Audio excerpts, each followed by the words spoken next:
Hey folks, this month it's the 10th annual Men's Warehouse National Suit Drive. Donate your gently used professional attire, including suits, dress shirts, dress shoes, ties, and more to any Men's Warehouse store from July 1st to 31st and give a man the chance to transform his life. The goal is to reach 275,000 donations, so be sure to spread the word by using the hashtag #GiveASuit.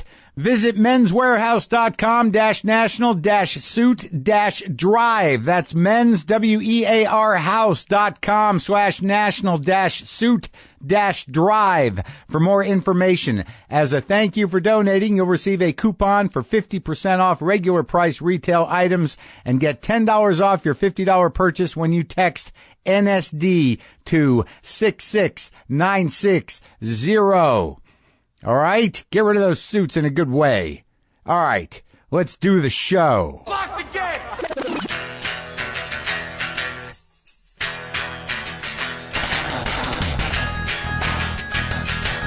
All right, let's do this. How are you, what the fuckers, what the fuck buddies, what the fucking ears, what the fuckocrats, what the fuck publicans, the few of you, and of course you what the fuck nicks. Welcome. This is my show. This is Marc Maron talking in your head as you drive or exercise or run or bake or whatever the hell you paint. It's hot here, man. It's over 100. And I got to turn the air conditioner off in here in order to record, to have this wonderfully professional sounding product. Today on the show, this is the last of a series of shows that we've been doing revolving around the Netflix show Glow, The Gorgeous Ladies of Wrestling, which I am part of. It was a great opportunity, really, for this show, anyways, to sort of like track the creation of the show in a lot of ways, or at least understand it and be part. I'm part of a production that isn't my show, and I'm working with a producer that's a genius. And I've today on the show we've got the showrunners, the creators of the show, Carly Mensch and Liz Flahive, and we've also got the writing team, Rachel Schukert, Nick Jones, and Sasha Rothschild. I actually put this in the can when they were still on the set of Glow. The writers anyways, Liz and Carly came over here. The showrunners did, but this is sort of the ground level of the creation in the way that, the showrunners or the creators of the show created the show. So we can talk to them about that. And the writers, it was interesting to talk to them about how they were able to, generate these characters. There's so many characters. And also that it was nice that they were writing while we were shooting so that they could voice my character a little bit more like me when they knew what it was that I could do. So this is the last of the batch of the Glow episodes.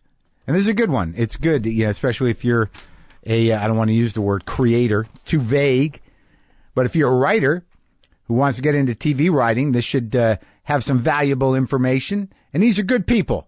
Decent people. A lot of them. Man, the show, people are loving the show. I couldn't be more excited about that.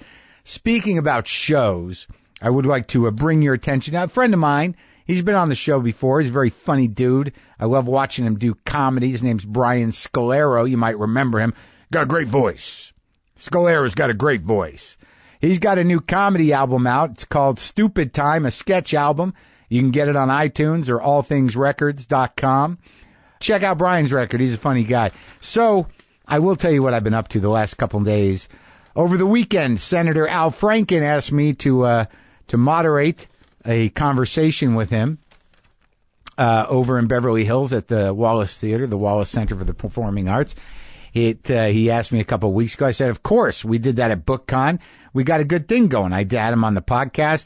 I interviewed him at BookCon live. We had some good shtick going. He's in top form, both as a senator and a guy that cares with a big heart, but also as a funny man. Al is a fucking hilarious comedic performer and writer, on top of being an amazingly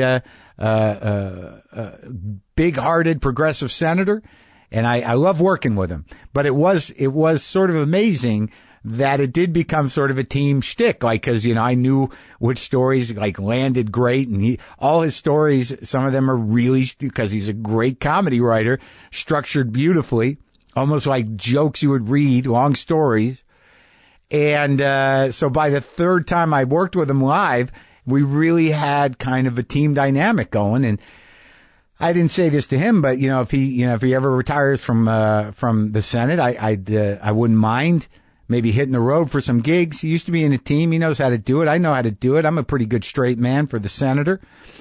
What was funny is that, and I believe he's a great senator, and he's doing great work. He's got balls. He's got courage, and he's righteous in a real way. And he's done some great things lately in terms of calling certain people out, as just a line of questioning on a committee and yielding some pretty amazing viral videos at the very least, but also some monumental shifts in the process of government at this moment in time. But what surprised me was we were talking the other day, and this didn't happen the first time we did it, and I'm really doing this as a build up to tell a dirty joke. So if you're thinking about fast forwarding, there's a pretty good dirty joke coming. So Al, I'm talking to Al, and we're talking about his dad, and if he grew up with comedy in the house, and Al tells me that his dad was a great Buddy Hackett fan, and who wasn't? Buddy Hackett was really the funniest guy I knew of when I was a little kid. My grandmother loved Buddy Hackett. She used to go, but Grandma Goldie used to say, very funny. We see him in Vegas, but he's filthy. The word filthy needs more play. But Al's telling me that, his father loved Buddy Hackett and always did. And years after his father passed away, he ran into Buddy Hackett on an airplane and said, Mr. Hackett, my father was a great fan of yours, and you made him very happy. You were his favorite comic I'm paraphrasing. And Buddy Hackett turned to Al and went into this joke, which I will tell.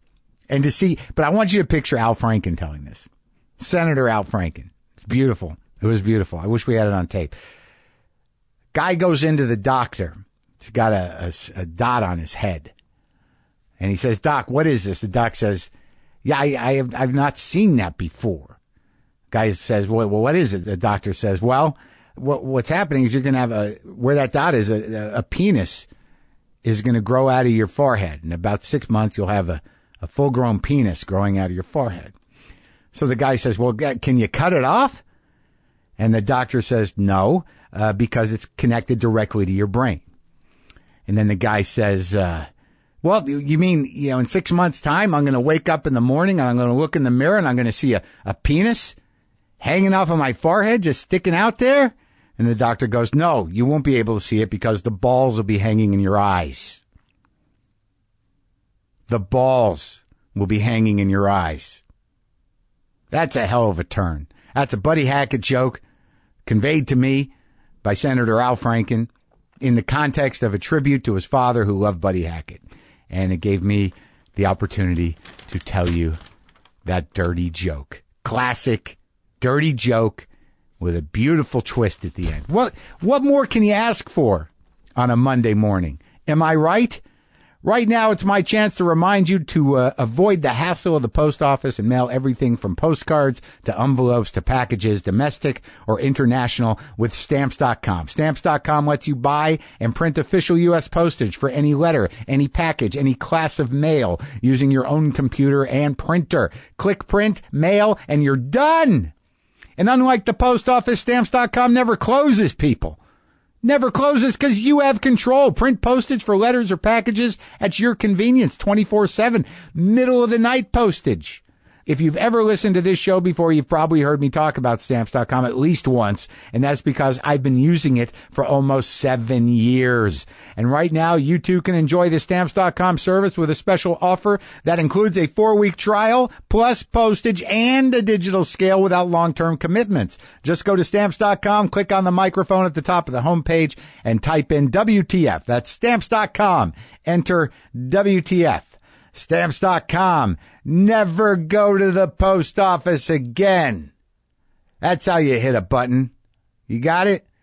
You won't be able to see it because the balls will be hanging in your eyes. Get it? Got it? let's get into this. Let's get into the writers. Rachel? No. Rachel Schuchert, Nick Jones, and Sasha Rothschild were the primary writers, the writers' room of Glow. And I spoke to them at the production facility out there at the sound stages. And we talked about being writers. If that's of interest to you, here it comes. All right. So Rachel, Nick, Sasha, the writers for Glow. I've said the words of all of you. I've had problems with some of the words, Nick. There was actually no real struggles on set. I'm going to talk about me for a while. I thought I was I was a real mensch about. Yeah. I thought your writings were all good, and I didn't fight for anything. We were worried about you. Were you going in? Yeah, we didn't know how ornery you would be. Is that true? Yeah. Yes. Yeah. And you have a shockingly cheery disposition on set. I didn't have to worry about much. I thought, like, this isn't on me. If this thing craps out, it's their thing. I just have to show up and do my job. Yeah. I was a working man. That's how we feel. Yeah? I also made the discovery late in the shoot that the crankier you got, the funnier you got. That is true. Your crankiest day, I thought you were on fire.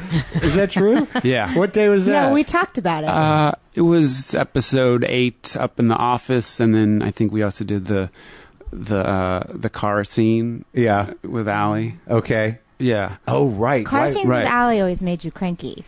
Well, you're sitting there in the car, and there's like my resentment is that I'm in a car on a trailer, and you guys are sitting in your little cubby up there, kind of laughing and talking about other things, and I'm just sitting in a fucking trailer watching you guys just have a day.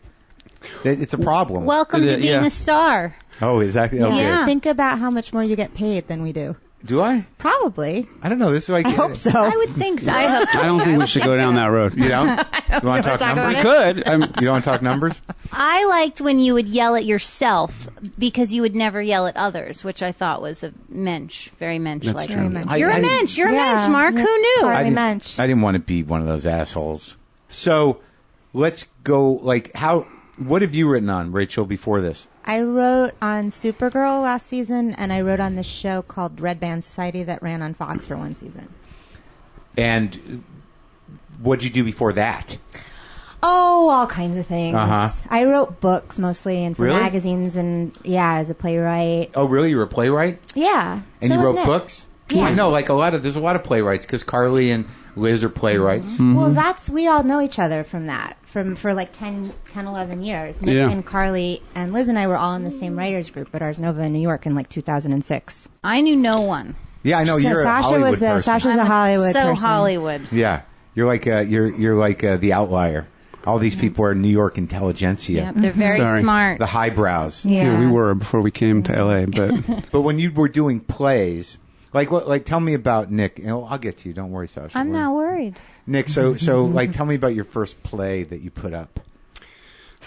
well, I mean, I started doing plays in college that I wrote and starred in and did in the multi-purpose room. Yeah, And then like Orson Welles. Like Orson Welles, but Exactly. like much worse. And then I came to New York and I started doing puppet shows because I couldn't figure out how to do plays that required all the resources that I had in college. So I actually was like a puppeteer when I met these guys. Really? Yeah. You had a trunk full of puppets, or I had this group called Jolly Ship He was the Whiz dating a Bang, puppet. and Uh-huh. it was like a rock band with puppets. Like what And kind? I did that for like 10 years. hand puppets. Yeah, they were like rod puppets you manipulated from below, and for a while I wanted to be a puppeteer. Like, Really? I was like, I want to be a puppeteer musician because I figured like that's something no one else is, and You so see the a bar big is market very for that? low. Yeah. I was like, no one will know if I'm not the best in the business because I'm the only one in this business. Well, it just sounds like there's that angle, and there's also the angle that you wanted to guarantee your failure. Yeah, well, and I sort of was doing both. I was hedging my bets. So you did some puppeteering, some rock puppeteering. Yeah, I did that for my 20s, all my 20s, basically. Did you have a following? I mean, You did. It was successful for what it 10 or was. 15 people that were always there. Were there shows that you? Like, yeah, I mean, I kept doing it with my friends because it kept leading to interesting experiences. I wasn't making money, but it was like someone, what? Like someone was like, "I'm putting together a puppet festival in Bangkok. Would you like to come out here for a month?" So yes, I will. So we did that. I ended up going. You played Bangkok with the puppets. Yeah, Yeah. I went to Ireland. I went all over. Really? And With then the Ars puppets? Ars Nova eventually produced the show. And it was a success for what it was. And then that led to getting an agent. Writing for humans. Yeah, eventually, like painfully, I've learned how to write for humans, barely, without much nuance, because I didn't learn that because you don't need that with puppets. No. But The puppets don't talk it's back. all right. It's just television. So. Yeah, the puppets don't have notes. Do you miss the puppets, Nick? Or? I mean, you should stop by my house. The puppets are still he there. still lives among them. There. I just took them out of the boxes, and I'm trying to find a place for them in my life again. Okay, so when you were doing this, who were your heroes? Were you thinking like, all right, I'm gonna this is a career that I respect creatively. I'm gonna emulate that. Was it like a Jim Henson or? I mean, everyone loves Jim Henson. I wasn't emulating him because I wanted to make a puppet show that didn't look like the Muppets or those like plush puppets that are in everything. Right. Well, is Saving Sarah Marshall somehow based on you? Oh God, no! And that was the bane of my existence at the time, because that's when I was like deep in it, and for a while I was very proud to be a puppeteer, you know, because sure. whatever, you enter a conversation at least with that. Yeah, that was my calling card. And women love it. Women loved it. It was the best of times. I was in my prime. But then Sarah Marshall came along, and that hijacked the conversation. If I mentioned the puppet shows, they're like, "Oh, have you seen Sarah?" Oh, really? Forgetting Sarah Marshall? Rained on your parade. Yeah, and then we'd have to talk about that fucking movie instead of me. The important work you were doing with puppets. Yeah. So, where'd you come from, Sasha? You're like you have a sordid history, don't you? I sure do. I come from Miami Beach. Oh, that's If already. we're really going way back. That's the worst start I've ever South heard. Beach. Oh my God. Yeah. How does that happen? I was born in the swamps of Everglades City. Really? And then when I was 3, we had to flee to Miami because my father wrote an article for Rolling Stone exposing all the drug dealers smuggling drugs up through the swamps of Everglades City to Miami. Pretty happy about that And accomplishment? he wasn't. He thought it was a good story. He didn't actually fully think through. He was a journalist. He was a journalist. Right. He was not anti-drug. He just was a journalist. Right. So ended up growing up in Miami Beach and knew that Undercover? Like, were you on the run? Once we got to Miami, it was sort of, it wasn't, he was, you know what, I don't know why no one killed him, actually. He was safe for whatever reason. And Wow. continued to be a journalist. That sounds like a good story in and of itself. It Maybe is. he'll tell that story. He could tell you Who was that protecting story. him? I know, yeah. Well, he, yeah. I still don't know all the details of what really went on. But crazy place to grow up. He was a writer. I knew I wanted to be a writer. I knew I wanted to write for television, so I moved to L.A. when I was 21. Really? And immediately started waitressing. Right, of course. And waitressed at the Improv years ago, where I crossed paths with you, but you didn't. You weren't You aware would of my never have existence, acknowledged but I was her. very aware of your existence. Really? I was not a was. big waitress. I didn't get involved. I don't know. You were smart. Well, I knew not. it happened, and it's not like it didn't happen in my life, but like I just didn't do it because like how many of those conversations where you're like, who am I following? You know, like well, not on stage, Yeah. but I mean literally. Yeah. Which guys do I know? that- Sure. Yeah. And then it and just- are they funnier than me? There's that. Yeah. Yeah. Like you fucked him. Yeah, Like, right. his- He's not. He's a hack. he's You a can't hack, believe you yeah. fucked him. Totally. So all right. So you fucked some comics. So I fucked some comics and learned how to write a joke. And Did you? That was one of the reasons you took the gig there to. I get did. I was an assistant on a late night show, and I knew that I would never be a writer on that show Which because one? they would never hire me as a writer. The Late Late Show with Craig Kilborn. Oh, really? Yes. And I learned a lot about joke writing by watching the writers, but knew I wouldn't get a shot. And I thought my time is going to be better served actually cocktailing, making a little money, listening to comics all night long. Did you learn? I did. I learned why jokes land. I learned the rhythm of jokes. Just on your own. No one was telling you. No, I just by listening, absorbed and then was having a hard time breaking in to TV, and then was having a hard time breaking into movies, and then started writing articles, and immediately got LA Weekly. Yeah. And I wrote a couple articles for Playboy, and I wrote a couple articles for Maxim, and back when there were magazines, like when there were actual magazines. Yeah. And then one of my articles took off. It was called "How to Get Divorced by 30," and then within 1 week, I got a movie deal at Universal and a book deal at Penguin. So it took 10 years to be an overnight success. That's pretty low. That's like a good number. It was a good, So that it can take a lot longer now. It can take a lot longer. For me, I know it was years. 25. Yeah. So like I was on that plan. You're on the 25-year plan. Yeah. Well, you're doing pretty well now. I'd given up on it, but it's 25 years. So okay, so there you were. You got these deals, but deals don't necessarily mean anything. Was the book a bestseller? The book was not a bestseller, but it did okay. Yeah. And then from that, I wrote the movie script, which of course the movie's never going to get made, but it put me on the map for features. And then I've continued to write movies, and then from there have sort of consistently developed in TV, and then. All right. Well, let's not just brush over that. Okay. So, all right. So have you had any movies made? No. How many movie scripts have you sold? Seven movie scripts at 7 studios all across town. That's and pretty impressive. Every It is now and impressive. again I get a call that so and so just attach themselves to something, and then I get another call in 3 months saying that's not going to happen. Yeah. 7 scripts you 7 got paid for, and they're still sort of active if they want I them. would say 2 out of the 7 are active. Uh-huh. Yeah. And then what was your first TV job? My first TV job was actually selling a half hour to NBC with a friend of mine. And that was called My Best Friend's a Lesbo, because she's a lesbo. And that did not go to series, but it was how long ago a was great that? experience. That was 4 years ago.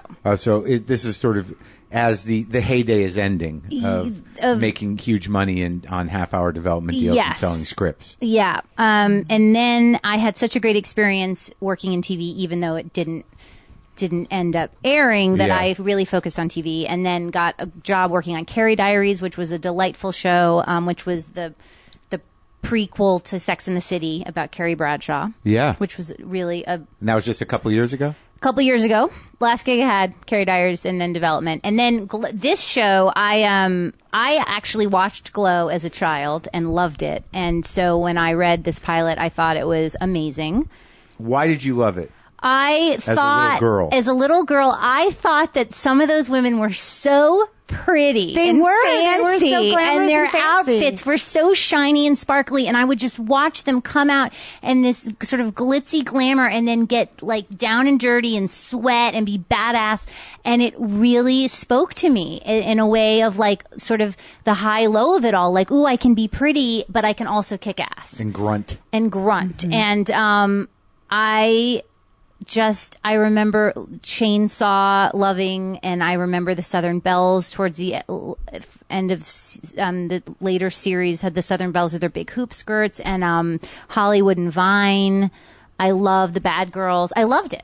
It was. And you watched it as a kid too, or no? I remember it. Yeah? I didn't watch it a lot. I remember my mother seeing them on Donahue, I think. Donahue. And thinking it was hilarious and Yeah. telling me all about it. And then I watched it, I think, a couple times. But I was a little bit too little.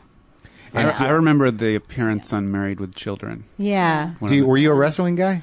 No, I wasn't. I should have been, but you would think I was, but I wasn't. What was your last TV gig? We didn't go over your TV history. We went over puppets and we stopped. Well, I was on Orange Is the New Black for Genji. for 4 years. Yeah, For 4 years. like yeah, So that was until now. And that was your first TV job? Yeah, I mean, It's a good first job. I developed some things too, but it was my first staffing job. And So you went to the school of Genji. I went to the school of Genji. I moved to LA for Genji for that job once I got it, and then I've been here like 4.5 years later. But you did a few. We already talked about it, right? Yeah, I did a couple. Yeah, but this is the first. Like, you love this one more than the others. Yeah, it's much more like me, you know, Yeah, because it's one thing to work on sort of network television that's like a little bit, I mean, not bad, but it is what it is. It's like this is how you do it, you know. Right. Real network television is a nightmare. Yeah, it's, you know, and then you got to deal with showrunners who think they know everything, and then you got to deal with, you know, executives that don't know anything but have to pretend like they know things, and it's the worst. Yeah. And I didn't even have to deal with that. I was at IFC. So how did you get this gig? Well, I mean, you were in-house almost. I mean, I was in-house, but also, like, Carly was on Orange is the New Black last season, and we were already friends. And Carly, our showrunner. Carly, our leader, one of our leaders. Yes. One of our leaders. And I was actually on a hike with her in Griffith Park when she got the call that Netflix was going to pick up the show to series. You know, that's a holy shit moment. Yeah. And obviously, I'm thrilled for her, but I'm also like, fuck, well, I guess you're not going to be coming back to Orange next year. Right. You know, and she was one of my, you know, allies. Buddies, yeah. And you need allies in a writer's room. You do? Why are you staring at me? As Sasha will tell you. No, I don't know We're what I all mean by allies that. I mean, in this room. in this It's like- room, I think we're all allies. Yeah. But I've had the experience where, you know, two people agree with more often than two others, and like if one person calls in sick, then suddenly there's not enough of the people on your side to like push a bill through. Oh, really? Yeah. But isn't that really kind of relative to the showrunner? I mean, is it really kind of? I think, I do Well, think the showrunner is not always in the room. Also, Yeah. you know, like Yeah. the showrunner has so many duties that, like, while the showrunner's away, you know, The room runs the itself room runs sometimes. Oh, itself. see, I never had that experience because, Yeah. like, my room was like I had my showrunners and there was me and 3 other guys. That was the whole crew. Right. So they were there for all the writing, and they were writers Sure. on it. And it would go through me, and then it would sort of go through them. But we just sit there looking at each other. There was no real clicks. You know, everyone was sort of. There Yeah. Well, that's good. That's better. Well, I think there's that's a like good room. there's a couple versions of that though, because sometimes it's just like it's not like calculated or anything. It's just like an affinity, you know, Right, like you just sure. get along better with somebody, you connect with somebody better. And then there's the other version of it where there really is this like insane political clusterfuck where people are being like strategic about who they sort of suck up to and Yeah. who they shut out in the room. And, Yeah. and that's the worst. I mean, Yeah. that's like the horrible, that's when it feels like you're going to work in like Game of Thrones and, Fuck you know, that. people Yeah. are like forging alliances against you. Well, this doesn't feel like that because, you know, there's not that weird network pressure. And, Yeah. you know, clearly Netflix is like, here, have some money. You need more money?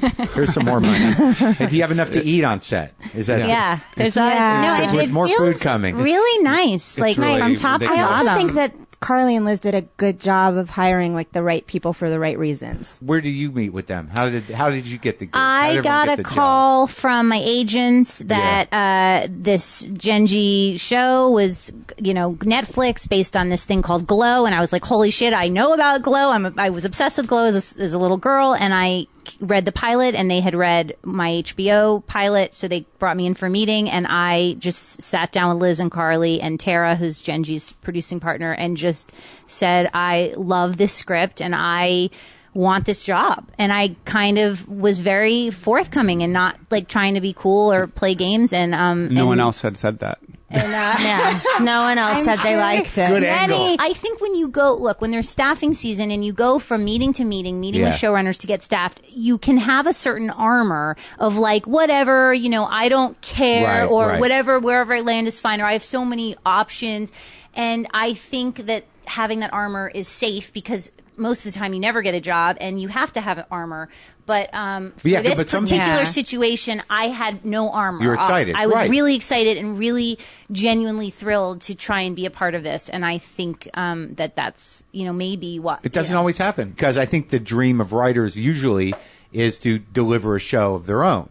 So, like, you know, the more you try to do that along with going in for writing jobs, you get beat down. Yeah. So Yeah. if you developed a bunch of shows, you tried to sell shows and it never happened and you're going on 20, 30 years of this shit, you know, you just, getting a writing job is not that big a deal. And it's just something you crankily kind of get through. Well, I think so. Genji fosters an environment, and I think Liz and Carly do as well, where everyone they hire gets to feel invested. Yeah, in they're the show, very you know? generous that way. which makes us come in with our best work, you know, and have ideas staves that you off care the about. sense Right. of being Yeah. jaded, and it's just a job. Like I think we're made to feel like we're we're all making this thing together, which is great. Amazing. Yeah. I didn't know if I was going to be able to take this job. It was like a very dramatic week because I was on Supergirl and we didn't know if we were coming back, and they kept not telling us, and there was all this like weird negotiation behind the scenes, and nobody would like sort of give anyone a straight answer about anything. And so the producers at Supergirl were like, look, we want you all back, but like we don't know what's going to happen, so you should go on other meetings, and if anybody gets something that they really want to take it, and we'll let you go, and it won't be a problem. And then everything kind of happened all at the same time, where I went on like 2 meetings. I went on, this one, which sort of, I remember you came into my house and you were like, Liz and Carly just got the show picked up. And then like UTA called me the next day and they're like, how well do you know Liz Playhive and Carly Mensch? And I was like, pretty well. And it was like this whole thing. And so then I had the meeting, and then they were, taking a while to kind of figure everything out, I think, in terms of like budget or whatever it was. And I was still waiting to hear about this. And then I got another offer on another show. And they were like, well, she has to get out of Supergirl though. And so we were going to maybe try to do that. And then I got the offer for Glow, and I was like, I want to do Glow. Let's do Glow. But then there was all this weird back and forth because then Supergirl got like picked up the same day to the CW, and they weren't going to let me out of the contract. And so there had to be all this like weird back channel stuff. And it was really tense. Yeah. That's why we have agents. Yeah. Yes. That's why we have agents. And I was in first position on another thing, and it had an intense weekend leading up to taking this, and was actually on my way to Greenland with my mother and sister. Oh, yeah. And was on a flight. The Greenland? The Greenland. It's not like the name of a supermarket? No, it's the actual Greenland, and was on a flight from JFK to Copenhagen on the plane when I got the call from my agent saying, get off the plane, you have to start Monday. And I raced off the plane, then took a cab from JFK to Newark, got on a plane, Newark to LA, and was in the room Monday morning. Really? And sent my mother and sister to Greenland without me. Oh my God. I was just pacing my living room, like weeping to my agents on the phone. It's very dramatic. It was very dramatic. It's weird though, the stakes seem awfully high for something that doesn't seem to, like, there's no life or death to it, but like those moments where you get a call back and you're like, well, fuck, I gotta fly in. I hate that about show business. It's like, true. It's like you end up doing nothing forever, and then all of a sudden there's a panic Right. to do like a 5-minute thing with a executive. Well, the one day you finally book the vacation is the day you get the call Right. to get off the plane. It's a good way to guarantee you that. should always book it's like going to the bathroom and then your food in comes. the restaurant. But In I the like that restaurant, when yeah. that happens. Yeah, I go to the it's a bathroom on good thing. purpose to Yeah. make the food come. I remember. Yeah, it's a surprise. Yeah. I do realize that some fancier restaurants will not put the food down if you're not there, though. They'll Really? wait. Yeah. That's so passive aggressive. Yeah, it's Do they fucked know up. that you're in the bathroom just to make them bring the doing food? a childish trick. So it's like a game of chicken. Who can wait longer? Chicken. But yeah, I mean, I had to be at a general meeting for Fox Studios way back, and I was moving from New York for this Fox deal. This is why I came out to LA in 2002, because I had a deal with Fox. And we're driving a U-Haul across country to move, and the fucking U-Haul that we rented in New York broke down like it's somewhere in Pennsylvania. Like, it was just horrible. We had to, because it was the middle of the night. I had to be there, the day, like I only had a certain amount of days to get there, and it was cutting into it. We had to shift to another U-Haul, and it was a disaster, and it was very difficult for the woman that I was with. Sure. But we made it. You made the meeting, and it changed your life. Did nothing. Yeah. The script, I wrote the script with a guy. It went nowhere. In the beginning, everything's a big break.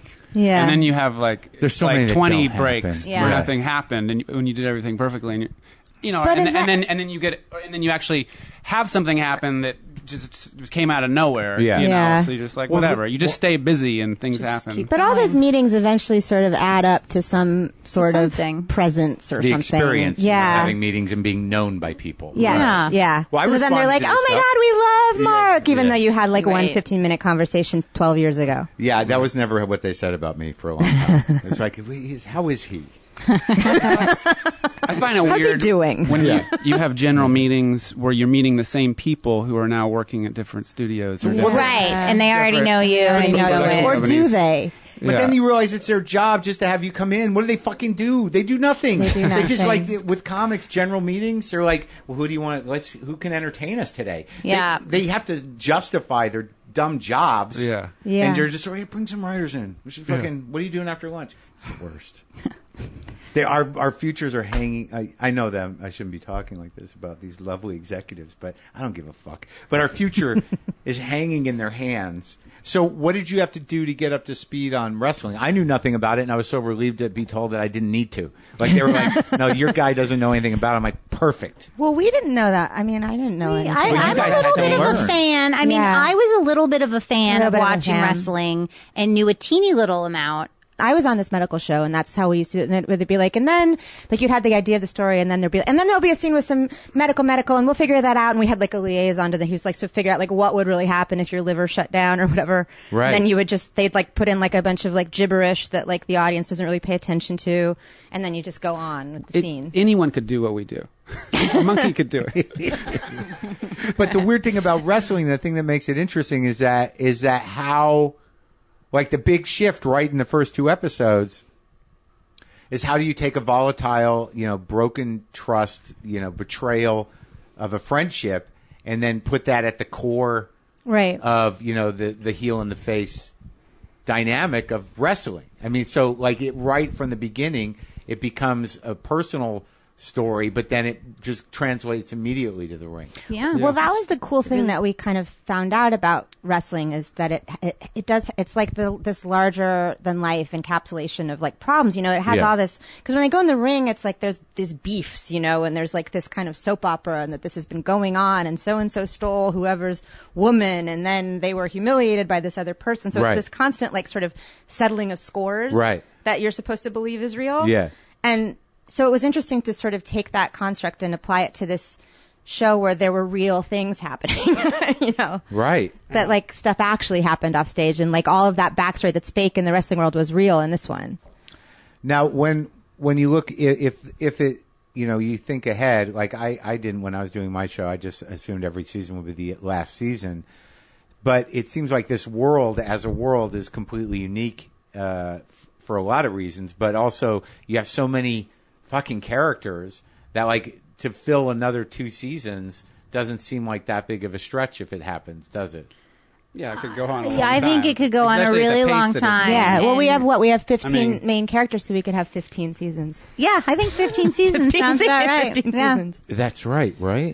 Well, I think in a way, and maybe, I think it's like the Orange is the New Black template in the terms of like the scope of the cast, and you can kind of focus in on different characters at different times. Right. With Orange, it's based on a memoir where a woman goes into prison for just over a year, but you can have the same stories happen, but you just say like this episode takes place in a day or half a day, and you can move very slowly. And by when I say pace, I mean the sort of the time frame of the show. Time frame of it. Not that it moves right. slowly So like needs you're to move saying that slowly. this could be, we could keep this 1986, 1987 for 4 years. Yeah, absolutely. I mean, this There'd whole be no season reason is supposed not to be what, like 10 weeks or something? Yeah. In real time? Real time. In the time a couple of months. Oh, right. Yeah. But back to what it is cool though to have like that sort of deep a bench. Yeah, no kidding. It's because I think too, like coming off network television where you have these characters that are like set from the beginning and there's this pressure to like service every single one of them in every episode, and some of them just don't pop or they don't work or the story you had for them doesn't, and you still have to think of something for them to do. Like it's so nice to be able to just have someone like have one line in an episode and know that you'll get to them later. Yeah, there's still like when I look at the cast on the wall here, like there's still so many backstories that have not been explored at all, really. Just hints. Yeah. Just hints. There's of really people. only 2 or 3 main backstories in this season. And I think it's nice for the actors too to sort of have a lot of time to feel out their characters, so that in season 2 or 3 when we get to some of those like deep bench characters, like we've thought about them and we've watched those actors performing so much that a whole lot of story has already been suggested, right? And they feel so they will real. know exactly like there's how not to play this thing about having to like set them up and introduce them out of nowhere. I mean, Right. that's kind of the You great just thing about exist Orange in the is like when world. people come forward and suddenly have stories. You've just sort of seen them in the background already for like 3 years. Like you're used to seeing them, and it doesn't feel like this new jarring person that you have to and also like explicate. Exactly. But by next season, they're all going to know how to wrestle. So you can act, and by the end of this season, I believe we're going to be wrestling, like for real, right? In a show. Yeah. So then, like next season, you'll be able to frame episodes with actual matches, right? Yeah. It's just going to get more and more exciting. Right. Yeah. Because the drama will ramp up at the same time that the wrestling violence ramps will up. ramp up. Yeah. Right. And the show will like start to get successful. Like they'll start to have a presence in The show within the show. world. The show Yeah, within a show will- Right. You know, they'll start to go out. They'll Oh, start to yeah. have like Right. fans and people. Because right who are now watching. they're all It's- unknown within Right. the show. Right. That's exciting. Yeah. So who do you think the audience is? Because I keep thinking, like, how can teenage girls not like this? I Like, think the audience is a lot of different people. No, I think I agree. it's teenage People. girls, it's older, it's women that watched it as little girls, it's men who are obsessed with wrestling, it's gay guys who love the camp of what Yeah. Glow But used I to hope be. so much that young I don't know a little single gay girls- guy who's like 37 who didn't watch Watch Glow as a Glow, little yeah. Is that boy. true? Yeah, Yeah. totally. Oh, yeah. It was like such a a- gateway So it's a thing. show It's for a like gateway young gay show. Yeah. boys. A gateway If- show. Because you're right, it was like a safe thing to watch without, because you weren't watching beauty pageants. No, you were you were watching Glow, and wrestling. it was You were watching wrestling. Yeah. Yeah. Strong women. Yeah. And you guys did a great job. I enjoyed working with all of you. I enjoyed saying your lines. Was there any problems? Anybody?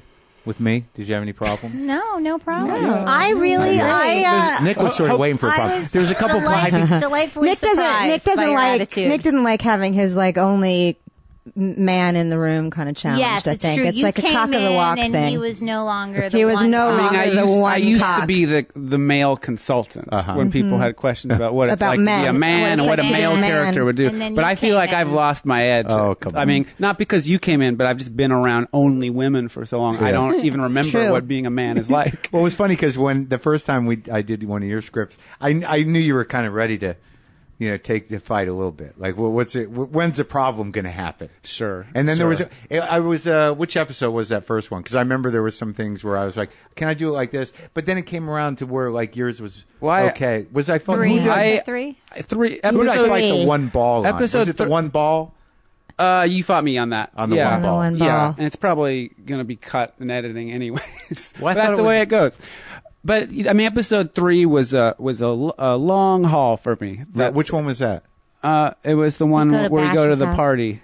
in You Malibu. go to the party in right. Malibu. Oh, right. Yeah. Episodes 3 are always hard. Like episode 3 is always the hardest Really? in my experience. Yeah, because I feel like you've got the pilot. The pilot's done when you start. Then everyone Episode sort 2 of is knows just what's sort going of to paying off happen. the things that paying were off set the up in the pilot. pilot. And And then then you 3, have it's to- like, oh, now it's a show, and so You have to now set we're up always what supposed will to take write. you through the season. Well, you Yeah. were actually the only one. Like, I don't know if it's a confidence thing or not, but like, you're always writing jokes, or things Right. like On on set. set. Like, you maybe try it like that, and then maybe try it like that, and then and then we do it, and then you ultimately you'd be like, let's just do the I mean, original way. the truth is, I actually don't have so much confidence in the written word.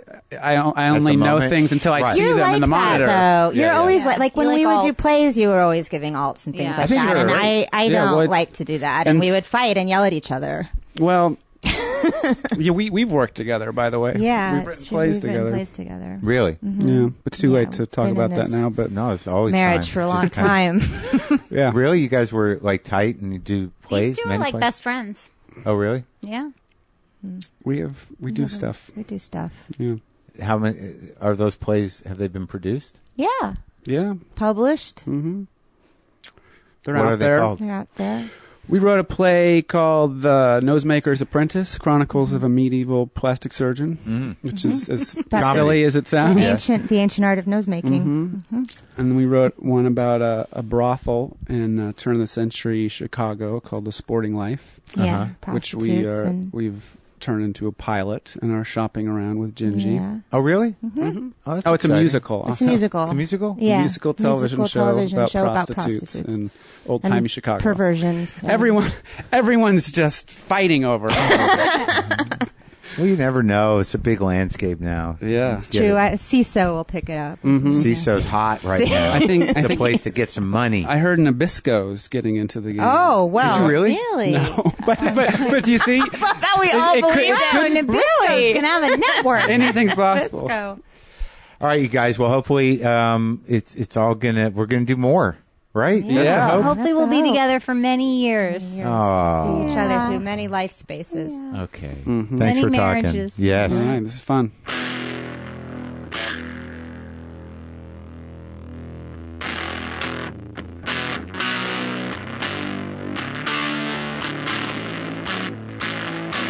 That was Rachel Schukert, Nick Jones, Sasha Rothschild, the writer's room at Glow. And they did a great job. I mean, you saw their work. They did it. They did a great job. So before I talk to Carly Mensch and Liz Flahive, I do want, this is exciting.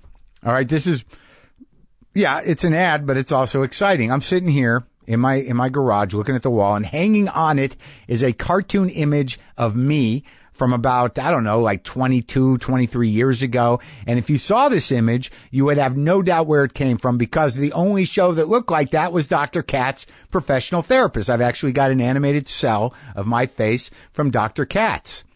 That show, Dr. Katz, had so many fans. In fact, I have guests all the time who notice it and remember how much they love Dr. Katz. And now, for the first time in years, there's a brand new Dr. Katz for you to enjoy. The cult classic TV comedy is now Dr. Katz, The Audio Files.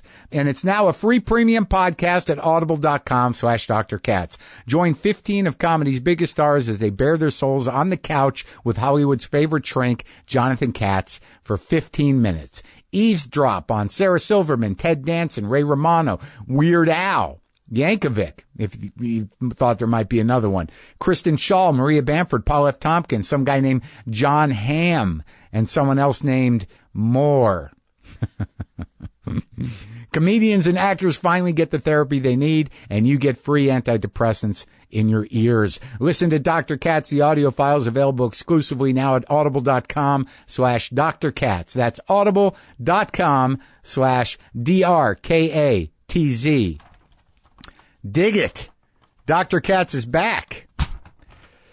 So, Carly Mensch, Liz Flahive, were pretty seasoned writers. The two of them were before they got to Glow, Gorgeous Ladies of Wrestling. Liz Flahive wrote on Nurse Jackie, Homeland.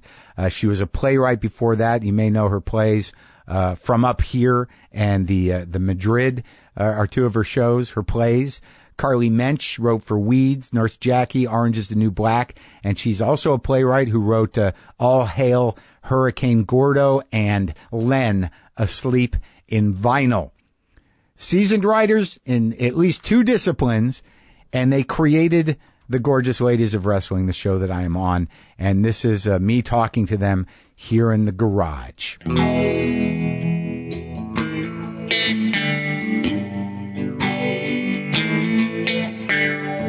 Are you guys nervous in front of microphones? Have you never? I've never done this before. I've never done this, and I don't think I like the sound of my own voice, so I'm sure Oh, my God. But I'm psyched.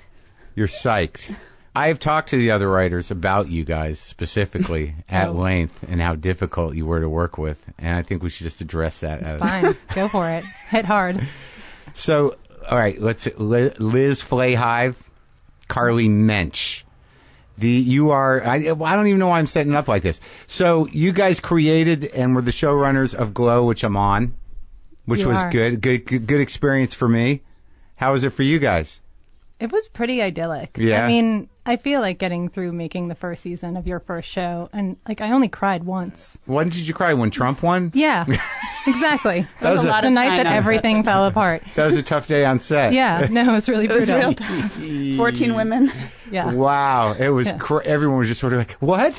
What happened? No, everyone just slowly crumbled. Disbelief and horror. Yeah. Well, we were pretending it's 1985 on set, too, so it felt like we were retreating back to where we actually were setting the show. Yeah, it's all relevant again. Well, it's funny because when we pitched the show, I remember we kind of started with, we're on the verge of having our first female president. I mean, I think we literally said this is a great time for women. Yeah. We're about to elect our first female president by this show.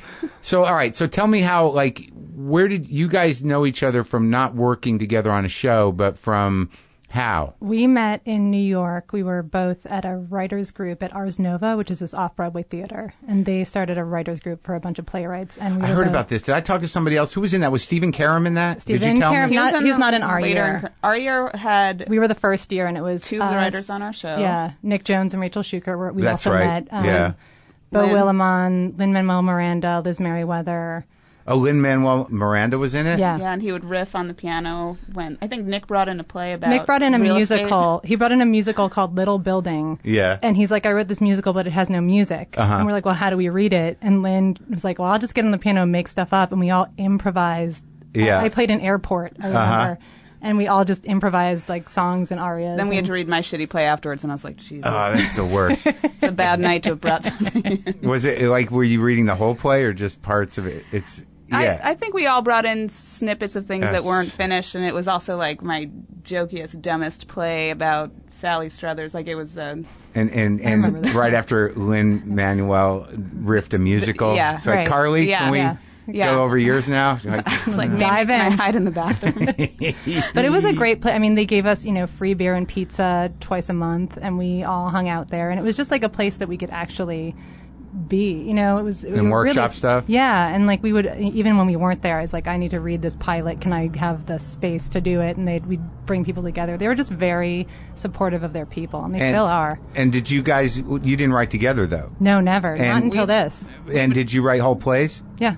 And they were produced? Yeah. And how were they received? What was your first play called? My first play was called From Up Here. Oh, and Ars Nova was the first producer on it, and then it sort of outgrew their little space, and then we did it at Manhattan Theater Club in 07, 08. And is it done now? It's done now. There are a lot of young characters, so it's done now, like sometimes regionally, but a lot of colleges do So it. you have a French's book? Oh, yeah. Oh, we're both at Samuel. Oh, that was like why we shot a scene there in the pilot. Yeah.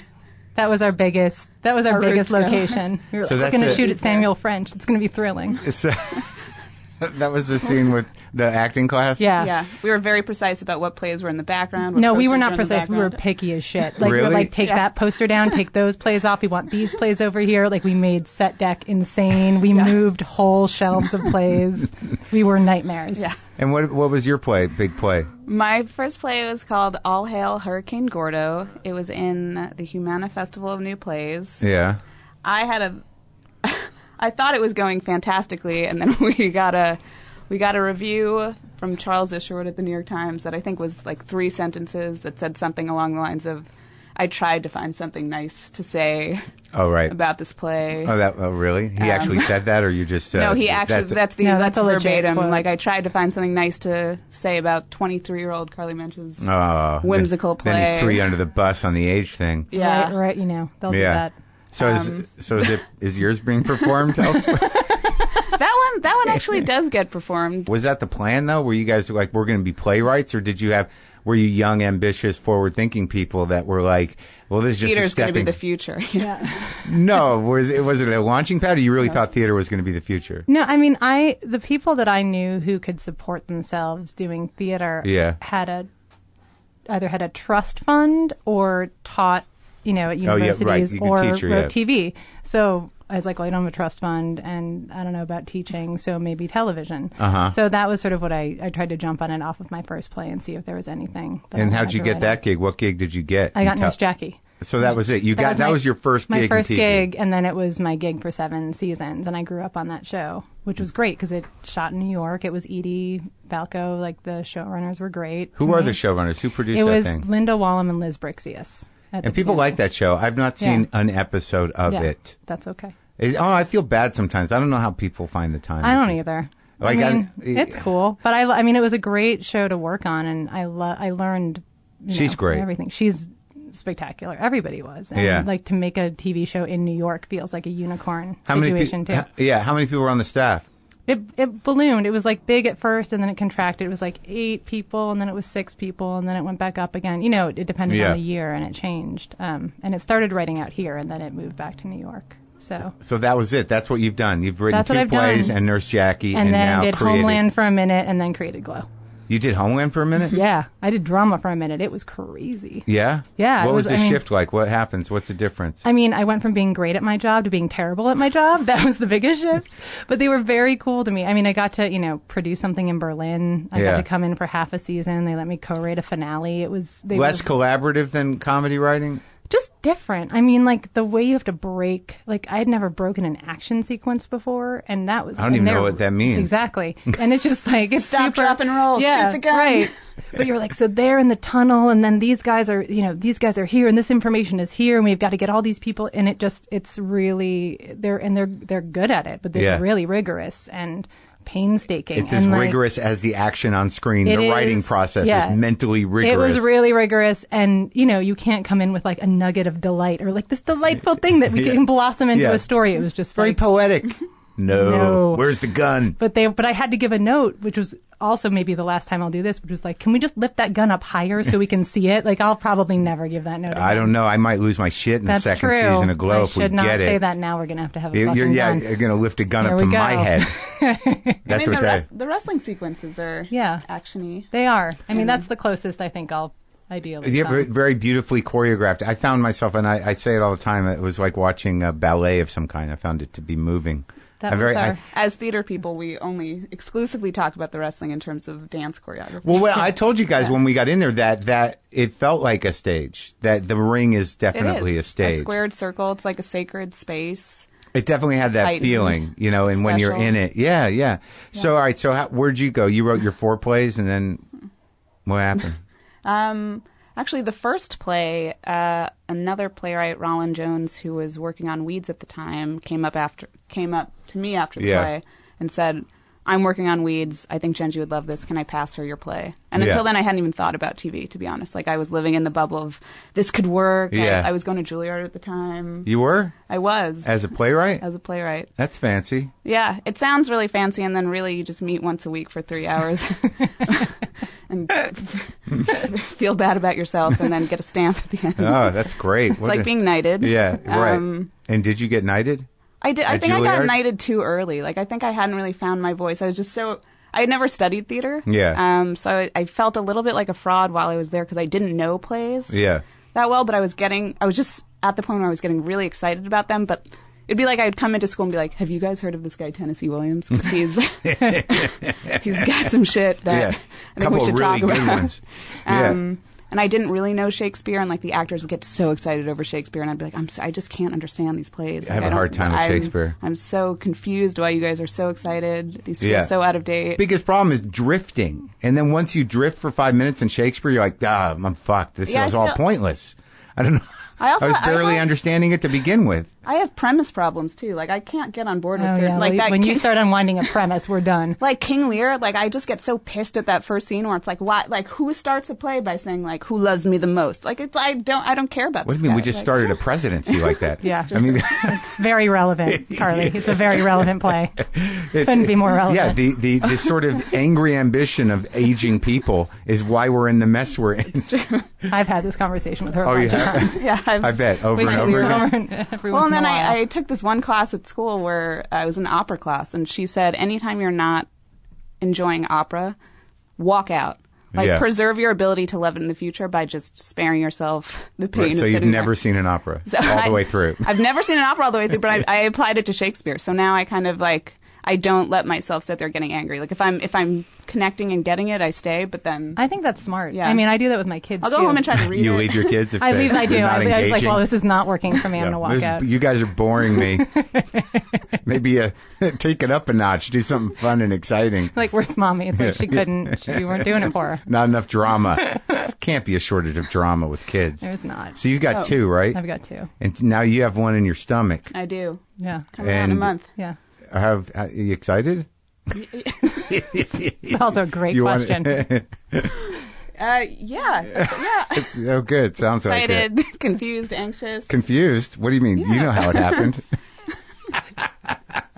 I think it's because I've been in denial for most of the months of this pregnancy, including while we were on set. Yeah. And it's so abstract. It's abstract, and then I went to that birthing class where they show you the 18-minute video of a couple laboring, out? And then you're like, that just mathematically, that doesn't make sense. Ooh, like that.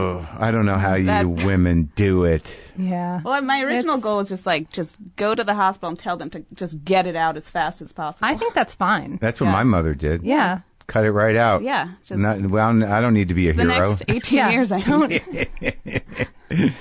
How'd you do yours? Regular? Regular. Oh, my Through God. my vagina. So, Both of them. so what do you tell her to?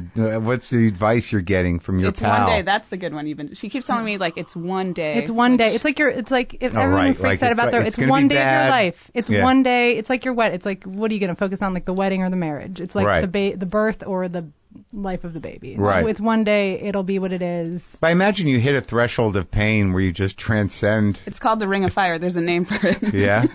Oh, I've God. learned the Huh. terminology. I remember I did a lot of. I would like have contractions and just hit things rhythmically to like get through it, and then Wow. it'd stop. My husband fell asleep for a lot of my. I was like, so how long was that? He's like, I don't know. I fell dozed asleep. off. And I was like, all right, well, Yeah. here we go. It's See how happening. this is gonna go. My plan is to watch the That's Great it. British Baking Show. That's good. That'll really and pull hope you that out. at some point during the season the child will have slipped out. Oh, really? Yeah. Just say, like, oh, look. Oh, that was that hilarious scene. And what was it? What's that Monty Python movie? I don't remember what it was, but there's just a woman, washing dishes, and there's 9 kids around, and one just falls out of her. She's like, oh, there's another one. It was the meaning of life, I think. Yeah. All right, so you're both writing on these different shows, but you knew each other, and then how does it evolve? Well, then- where do you make this decision? Well, I had moved up in the ranks on Nurse Jackie. Yeah. The creators had left, and then these other EPs had come in, and then I got promoted to EP and got to help them hire the room. Yeah, And one of the first people I ran after was Carly. So I'm like, I get Carly in this room. but was she working? You were not. You I was were a playwright, like, which means yeah, But wait, this is Unemployed. before Weeds? after Weeds. after Weeds. So you were so you had done TV. So I done 3 years of Weeds. Then I was taking a year off to write some plays. Then Oh. I did Nurse Jackie. Then I did Orange. Okay. Oh, so you like brought her. folded I in get there. it. I get Yeah. it. So you were like, fuck TV. I was like, She says, no, I mean, you do like you said no I've to a been lot writing. of stuff. Yeah. Too. yeah. You really had your heart set on being a big playwright, huh? Not even a big playwright. There's just something romantic about being in New York and writing things no one will ever read or see. Yeah, romantic. Reaching almost. I no find one. I find theater like this ritual, special space that I can't let go of in terms of, like, I'm someone who is. That's the closest place to spirituality I have. So Oh, yeah? I kind of find it. Yeah. Do you go a lot? I go all the time, and it's the one thing I miss the most about New York. Me Because I too. think I It's- see like 3 plays a week at least in New York when I'm there. And Really? Here. Yeah. Well, she lives in Midtown, but it's like you can just do that. Like, I you're know, just, yeah. You're just there. Like, it breaks and- my heart what I'm yeah, missing right now. I know. But like as I got older, Yeah. even maybe when I was younger, I was sort of like, is it good? Because like I don't know if I can. You see do it. so many duds. You have to put up with a lot of shit to get to the good stuff. But then I feel like the good stuff is so So much better than empowering. anything else. It's like, so magical. Yeah. It's just I feel I don't want to feel bad. Yeah. Like when I see bad theater, it's not sort of like this sucks. It's like, oof, this You're is, trapped. Yeah. You're It's in a very room hard. that you can't leave. Yeah, because sometimes you literally are. Yeah. There's like 4 When other I see people. a bad play, I literally try to go across the street and go to the movies and like eat as much candy and popcorn and be like, fuck you, theater. I'm having so much fun. I'm being entertained. I can eat. I like it. I'm very moved by it. And I would go more. And maybe if I lived in New York at this Yeah. age, I would go more. Something to do. Yeah, and it's human. It's very human. Yeah. Yeah, there's something about Like seeing someone made spit, that. I can see. seeing people like the actual spit come out of their mouth and seeing them shuffle around. You hear the boards. It's exciting. And being in rehearsal is kind of the best. I mean, I like having plays perform, but I love a rehearsal room. Yeah. Time More just than works anything differently else. too. Yeah. Well, no, Not so to like, get, that's like- why it's like- that's why it's so essential, and why it was always considered essential. Is there's a real humanity to it, that the power of people on stage with their Yeah. own voice to move stories and elevate is like it's amazing. It is, but because I feel like I get asked this a lot, like how is theater and TV different, and do they inform each other when you work on both? And I find TV very human too, and mostly because you can use a camera to get up in someone's face and really see. Well, yeah, Like, you there's have an a lot intimacy more. that you can't. Yeah, It's a different type of humanity, but no. yeah. I know. I see what you're saying, but I'm just like the point. It's very is, handmade and very kind of. Well, there's a distance. You Yeah. know, your engagement with it is your decision. Whereas a play, I mean, your engagement with it is pretty present. You may be drifting, Yes. but you know, there's someone demanding something of you on Yes. stage. Whereas a TV, you're In like, real time. mute it. Yeah. You can't Yeah. mute the guy. Right. You also can't mute the people in the bathroom after your play talking about your play, Yeah. which I actually kind of like. I used to hate, and now I kind of love. the second act, the Yeah, second play, it's the second- sequel. Yeah, the sequel. Just sit in the Has balcony. anyone done that? Where the first act is like the play, and then this entire second act is the bathroom at It's the just the theater. bathroom people talking. That'd be Not funny. bad. All right, so she's on Nurse Jackie. You hired her. Yeah, And then we did that for For 2 2 seasons, and then we just started talking about. I mean, we loved working together, Right. And then But we never wrote together. We just kind of worked together well in a room. Yeah. And it just felt organically fun. So where did the concept come from?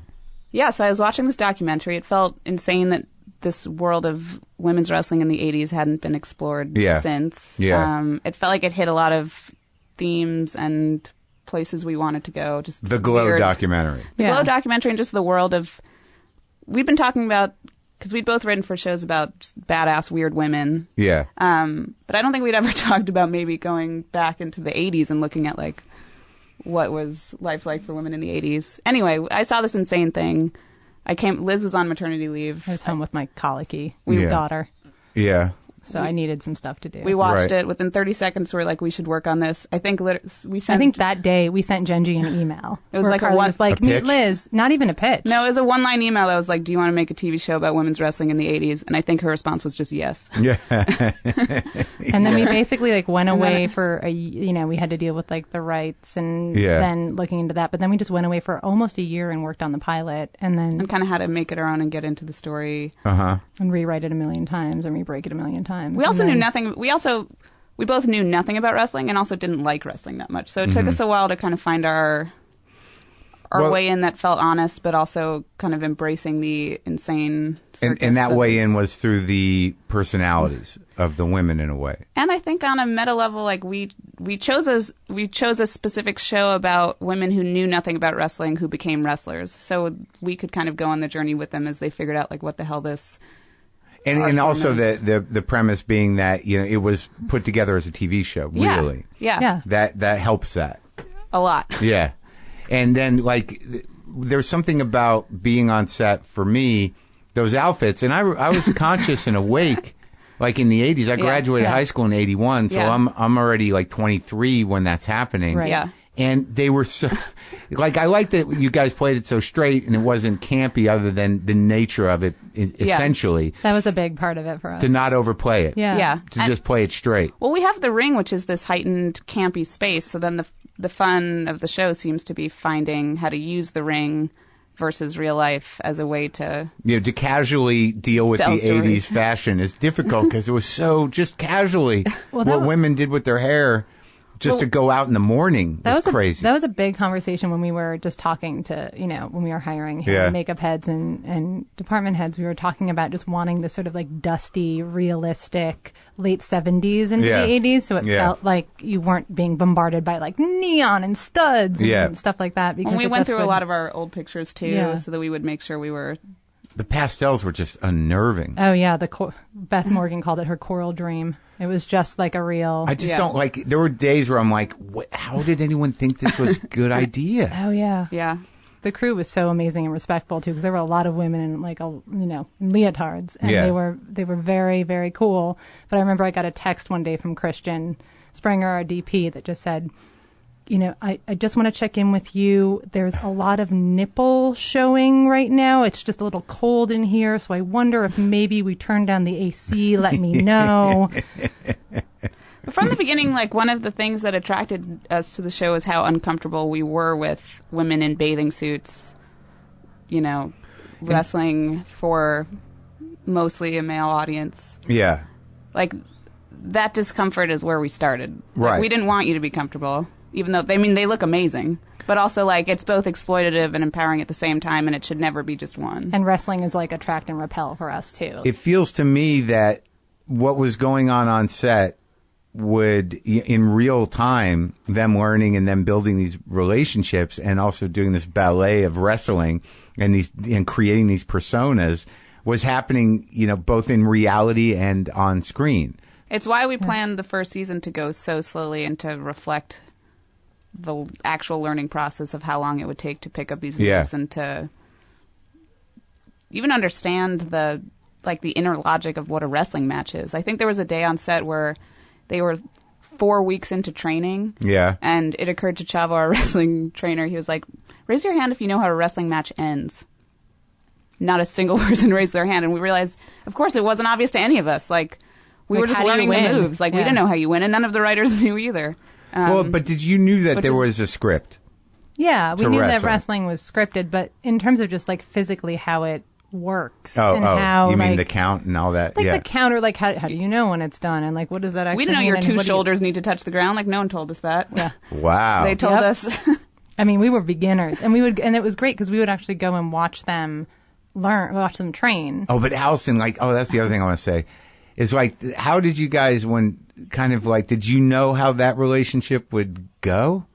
What Because relationship? me and Allison? Because that turned into something. We didn't know. I mean, honestly, it was a lot of it was like we had stuff in the script that we knew sort of the primary arcs of a lot of those, our main characters. But I feel like it's also stuff that when you see, I mean, it was like how vibey you guys were, how great you were together, how great she and Betty are together. I mean, that. Yeah, we definitely took was real. cues, but I think we had hoped that there would be some type of a connection. We just didn't fully know what kind of a connection it would be. And then it was...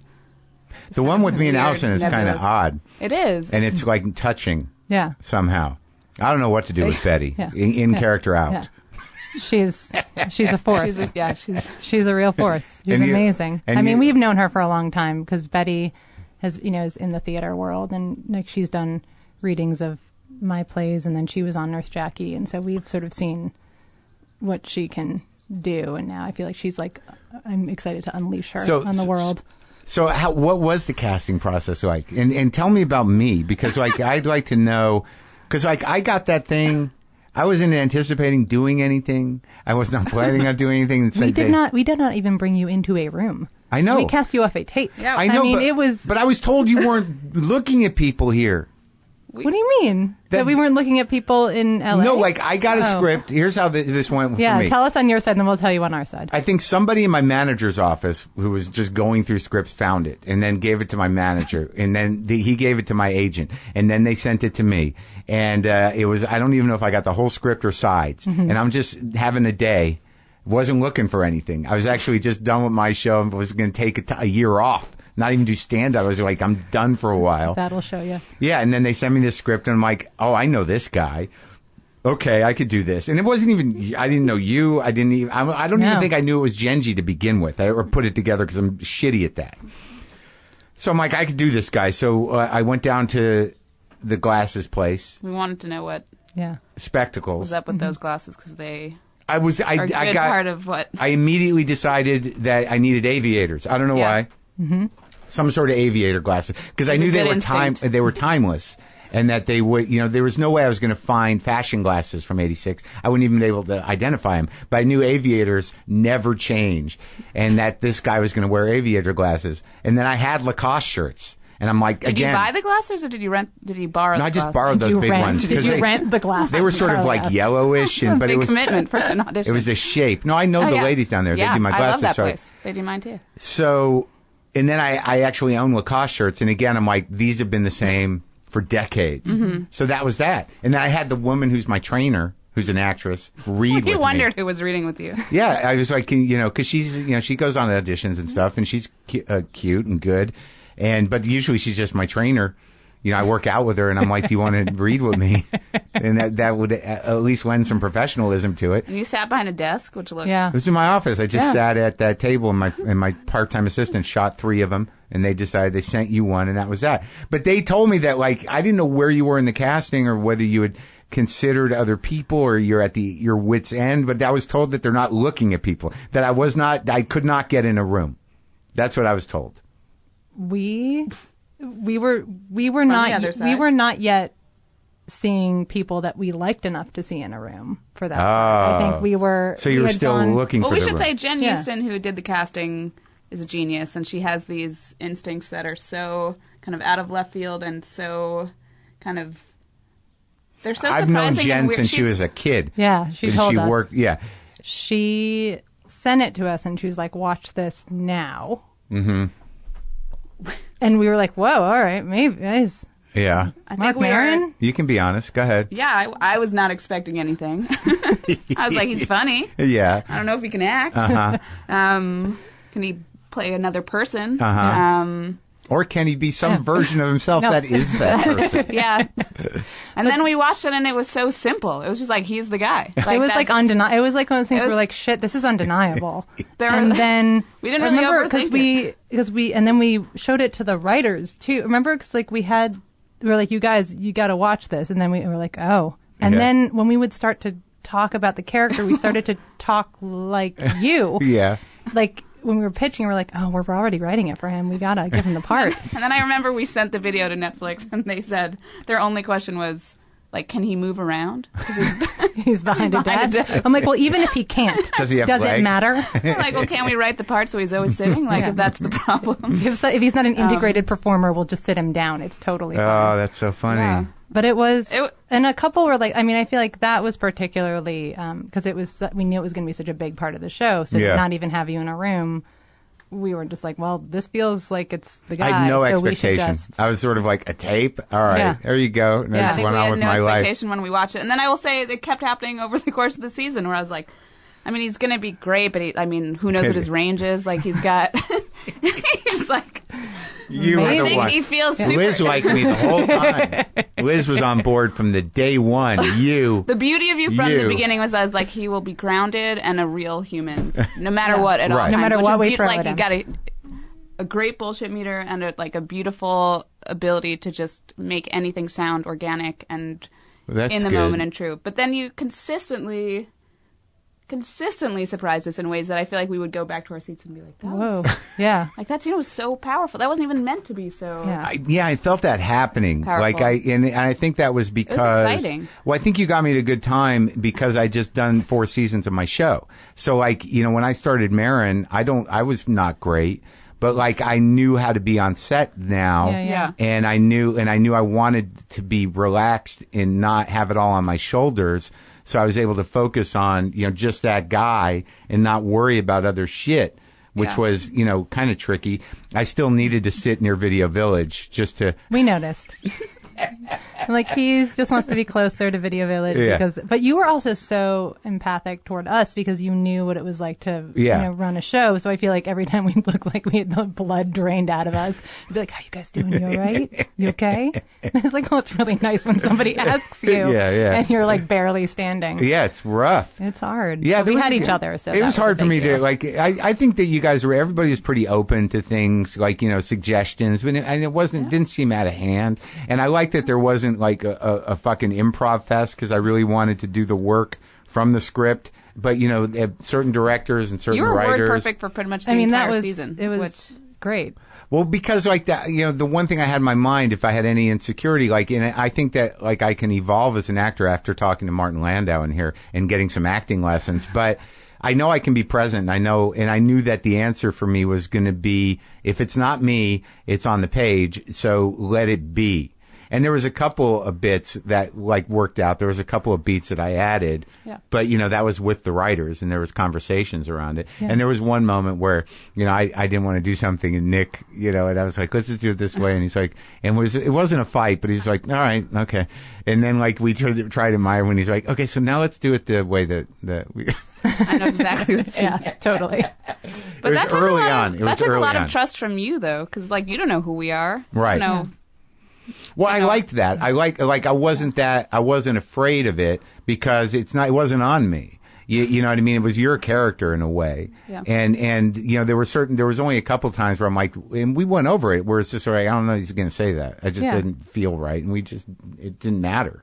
Like we fixed it. Yeah. I think that's a big part of what, I think playwriting prepares you for TV in a great way because you're in that rehearsal room with actors and you're working like that and you're trying to work it on the page first before you go off and rewrite something. So you're really trying to figure out if it's the scene that needs work, and what that work is. And it's a conversation and, you have to be able to have it faster, I think, with TV because you are in the middle of shooting. Yeah, but that's the exciting thing about it. Yeah. But I didn't assume. It not to be precious, I think. Yeah. Yeah. But I didn't assume that, like, the amazing thing was because of the script and then just because I was emotionally available, and I knew, where that guy was at or the guy I was being. Yeah. That the way the relationships evolved or, just happened with the different women was really kind of interesting to me. Like, because clearly, Allison and I love each other in some weird way. And that you guys hugged a lot on set. Well, yeah, but I didn't know, like, like, she's so good. It's sort of like you're just doing this for the show. She definitely had my number. You know what I mean? Yeah. On stage and off. It was a genuine emotional relationship somehow that we couldn't really admit in a way. Yeah. Well, ideally, there's genuine emotion in those scenes, and you guys found it, and you took it. And I hated it when it didn't happen. Like it did. Like if we do a take, and I'm like, oh, it wasn't open enough. Yeah. And then like everyone was different. The weirdest one for me, I had to sign the nudity thing. I'm like, when's this going to happen? And then you made me show my butt. Yep. And I had to walk around set with a sock on my dick. Yep. I felt like I remember having that conversation with you, and you're like, so what? What is it? And I was like, so we just want to have a conversation about nudity? And you're like, well, seems only fair, right? It did seem fair. I was kind of pissed. I was like, that's true. It does seem fair. Maybe we could have made you do a little more. I kind of knew that all the time. I kind of knew that. I think the ass was about as far as I could go, though. Yeah. It looks great. My ass looks good? Ass looks good. Oh, good. We I was definitely even nervous used it. about it. The one thing that that in retrospect that I think we should have played more. You want to do that? Can we do those kind of conversations? Notes. We're getting notes now? Notes. For season 2. I think I should have acknowledged the mess more. Like, I think, like, the one regret I have about the whole season is that... The period blood mess or the emotional mess? No, the period blood mess. Yeah, okay. Like, when she leaves, where I'm at the door, there should have been beat where I'm like, oh, God. Like, because it's a mess. And, like, I was so involved with sort of, like, everything was sort of loaded because my ass was out. So the set becomes sort of like, there's an ass out, and, like... It would have helped you, too, if we poured fake blood on you. I feel like maybe... Well, now that we know you're open to it. Yeah, there's period blood. Always more. There's always more period blood on this show. Hey, it happens. You're going to do what you're going to do. Yeah, it's a very honest scene. I got to watch them. So, all right. So, what's going to when do we know about another season? I don't know. I mean, I think after. No, we don't know. We don't know. We'll tell you. But they've been very. I mean, I got to say, like, that's the cool thing about. I mean, I've only worked at Showtime and Netflix. Yeah. But the great thing about the way we've gotten to make this show, be it like Genji's support and having, that as sort of a creative, like, sounding board and buffer. But we have so much freedom there. It's pretty astonishing. And genuine enthusiasm, which is pretty fun. Because even when we originally pitched the show, sitting in the room was this guy, Ted Biaselli, who was from the family programming department. Heard there was a show being pitched about Glow. He was obsessed with Glow. Yeah. Got himself in the room. And invited himself to the pitch because he heard it was about Glow. And was like, I have to be in this pitch. Yeah. And he's our creative contact at Netflix, and he's someone who is so genuinely giddy, and he's such a cheerleader, which is rare, I think. And it makes the whole process just feel more human. And yeah, I felt the set was really kind of open and good, and there was no weirdness really ever. And everybody was very excited. Now, are you guys in your head? Do you have a second season? In our heads right now? Yeah. We have stuff. I mean, we have a... Because so many of the characters are unexplored. Totally. Really. So many. I mean, we've just scratched the surface on basically feels like there's so many characters we want to delve into. There's so many there's weird shit about wrestling, weird shit about the 80s. We've got a kind of laundry list of things we want to shove in. But do we have the kind of the shape of season 2 yet? Not yet. I think we're but that's good because there's always that's one thing I learned about doing TV. It's like you always assume like these geniuses have like all 8 seasons mapped out, but you don't. Well, you don't. But I also think like you have to respond to like what happened, and also I mean just cutting the first season was really informative in terms of how the what we wanted from the wrestling and how it shot and how it came together and. That's a big learning curve. The joy of a writer's room, by the way, also is coming up with the ideas. Right, it's fun, It's fun. But like in your mind, though, do we just pick up right after that first match kind of deal? Like, are we just going back to sort of like that went well, now let's build from there? No, the time go by thing. That's always weird. Like with my show, I could do it like this is a year later. Like, I mean, we could go either way. We have some arguments for both sides. Okay. Well, it was great working with you. All right, do you feel good about what we've done here? This has been fun. Yeah. Good. We love you, Mark. We were looking forward to talking with you. I know. It's really an honor. Yeah. And it's made me like very cool with the dads at school too. They're like, I heard Marc Maron say your name on his podcast. No. I was like, yeah. Oh, really? He's Play Hive. They're like, yeah. We got excited that you knew our last names. Silver Lake Dads? Silver Lake Dads are really... that makes sense. It's really nice for me. All right, well, here we go. All right, Thanks for talking. Thanks, Mark.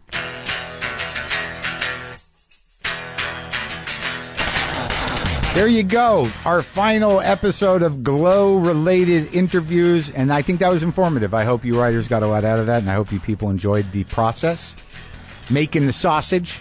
We do some sausage-making shows here at WTF on occasion. Don't forget about the 10th Annual Men's Warehouse National Suit Drive happening July 1st to 31st.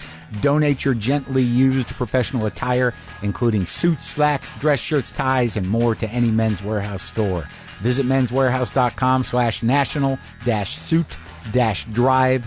That's men's, WEAR, house.com/national-suit-drive. As a thank you for donating, you'll receive a coupon for 50% off regular price retail items and get $10 off your $50 purchase when you text NSD to 66960. Dig it. Oh, it's too hot. Too hot to play guitar. Maybe I will, though. I got to put my earplug in. My ears are old. Are your ears getting old?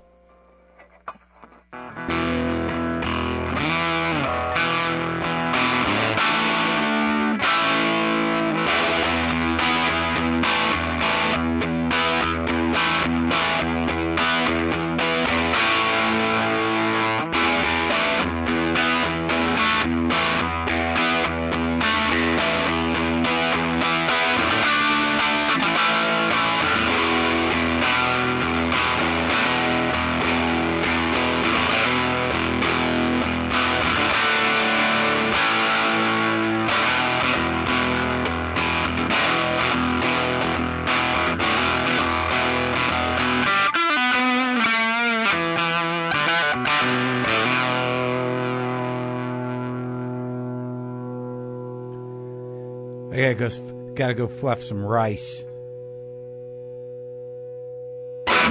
Boomer lives!